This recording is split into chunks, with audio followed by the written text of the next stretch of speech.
One shot two birds అన్నట్లున్నాయి ఆయన politics.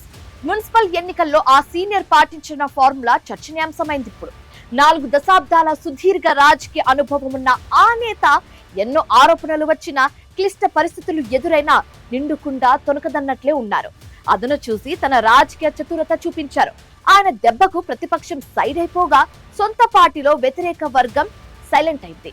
ఇంతకీ ఎవరా సీనియర్, ఏంటైన సక్సెస్ ఫార్ములా?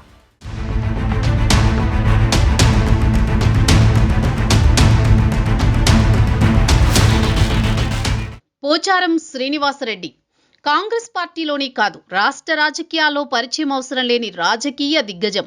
4 దశాబ్దాలుగా రాజకీయాల్లో ఉన్న పోచారం ఎన్నో ఉన్నత పదవులు అనుభవించారు. టీడీపీ, బీఆర్ఎస్, కాంగ్రెస్ పార్టీల్లో కీలక నేతగా పేరు తెచ్చుకున్నారు. తన సొంత నియోజకవర్గం బాన్సువాడలో తిరుగులేని నేతగా ఎదిగారు. అయితే గత అసెంబ్లీ ఎన్నికల నుంచి సీనియర్ నేతకు అనూహ్య పరిణామాలు, వ్యతిరేక పరిస్థితులు ఎదురవుతూ వచ్చాయి. ఒక దశలో తీవ్ర ఆరోపణలతో సతమతమయ్యారు. అయితే వీటన్నింటికీ మున్సిపల్ ఎన్నికల వేళ చెక్ పెట్టారు పోచారం. తన రాజకీయ చతురతతో ఒక్క దెబ్బకు 2 పిట్టల్ని కొట్టారు. అందులో ఒకరు బీఆర్ఎస్ నేత బాజిరెడ్డి గోవర్ధన్ కాగా, మరొకరు సొంత పార్టీ నేత ఏనుగు రవీందర్ రెడ్డి. 2023 అసెంబ్లీ ఎన్నికల్లో బాన్సువాడ నుంచి మరోసారి బీఆర్ఎస్ ఎమ్మెల్యేగా గెలిచారు పోచారం. తర్వాత అధికార కాంగ్రెస్ పార్టీలో చేరారు. ఆయన చేరిక రాష్ట్ర వ్యాప్తంగా రచ్చరేపింది.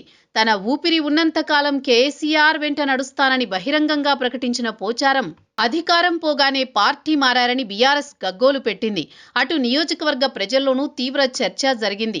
పార్టీ ఫిరాయింపుతో ప్రజల్లో పోచారంపై తీవ్ర వ్యతిరేకత ఉందని గులాబీ పార్టీ భావించింది. నిజామాబాద్ రూరల్ నియోజకవర్గం నుంచి బీఆర్ఎస్ అభ్యర్థిగా పోటీ చేసిన మాజీ ఎమ్మెల్యే బాజిరెడ్డి గోవర్ధన్కు బాన్సువాడ బాధ్యతలు అప్పగించింది.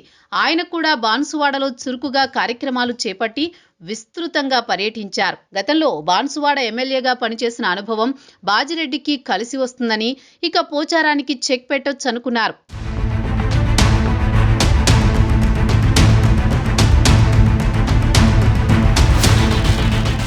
బాన్సువాడలో పోచారం పని అయిపోయింది అనుకున్న బీఆర్ఎస్ భంగపడింది. పంచాయతీ, మున్సిపల్ ఎన్నికల్లో ఘోర పరాజయాన్ని మూటగట్టుకుంది.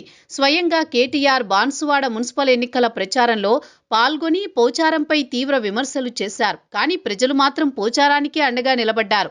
మున్సిపాలిటీలోని మొత్తం 19 వార్డుల్లో బీఆర్ఎస్ కి కేవలం 3 సీట్లు మాత్రమే వచ్చాయి. కాంగ్రెస్ మున్సిపాలిటీని కైవసం చేసుకోవడంతో బాన్సువాడపై బీఆర్ఎస్ పెట్టుకున్న ఆశలు అడియాసలయ్యాయి. బీఆర్ఎస్ ని దెబ్బ కొట్టడమే కాకుండా ఇటు సొంత పార్టీలో కంట్లో నలుసులా మారిన ఏనుగు రవీందర్ రెడ్డికి కూడా చెక్ పెట్టారు పోచారం. పోచారం కాంగ్రెస్ పార్టీలో చేరినప్పటి నుంచి బాన్సువాడ కాంగ్రెస్ లో ఉప్పు నిప్పులా ఉన్నారు నేతలిద్దరు.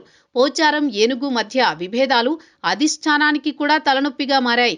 చివరికి ఇద్దరి ఆధిపత్య పోరులో పోచారం పైచేయి సాధించారు.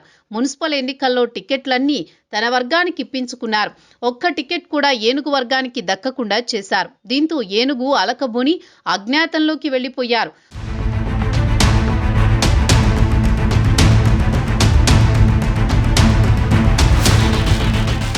ఆయన త్వరలో పార్టీ మారతారనే ప్రచారం జరుగుతోంది. ఇప్పటికీ ఏనుగు వర్గం కాంగ్రెస్ నుంచి వెళ్లిపోవడంతో బాన్సువాడలో పోచారం ఏకఛత్రాధిపత్యం కొనసాగుతోంది.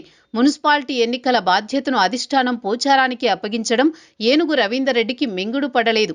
తనను నమ్ముకున్న అనుచరులకు టికెట్లు ఇప్పించుకోలేకపోయారు. దీంతో ఆయన అనుయాయులు బాన్సువాడలో రాజకీయ భవిష్యత్తుపై మదన పడుతున్నారట.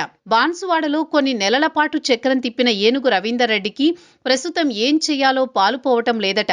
మున్సిపల్ ఎన్నికల నుంచి ఆయన సైలెంట్ మోడ్లోకి వెళ్లిపోయారు. ఆయన మళ్లీ తన సొంత నియోజకవర్గం ఎల్లారెడ్డిపై గురిపెడుతున్నారంటున్నారు. ఎల్లారెడ్డి కాంగ్రెస్ ఎమ్మెల్యే మదన్ మోహన్ రెడ్డి అందుబాటులో ఉండడం లేదని ఆరోపణలు వస్తున్నాయి. దీంతో ఎల్లారెడ్డిలో మళ్లీ యాక్టివ్ కావాలని అనుచరుల నుంచి రవీందర్ రెడ్డిపై ఒత్తిడి పెరుగుతోందట. అయితే ఆయన మళ్లీ బీఆర్ఎస్ గూటికి చేరి ఎల్లారెడ్డి నుంచి వచ్చే ఎన్నికల్లో బరిలోకి దిగొచ్చనే ప్రచారం కూడా మొదలైంది. అటు బాన్సువాడ బీఆర్ఎస్ ఇన్ఛార్జిగా ఉన్న బాజిరెడ్డి గోవర్ధన్ సైతం నిజామాబాద్కే పరిమితమవుతున్నారట. పోచారం విసిరిన పాచికలతో అటు ఏనుగు, ఇటు బాజిరెడ్డి ఇద్దరూ అంతర్మథనంలో పడ్డారంటున్నారు.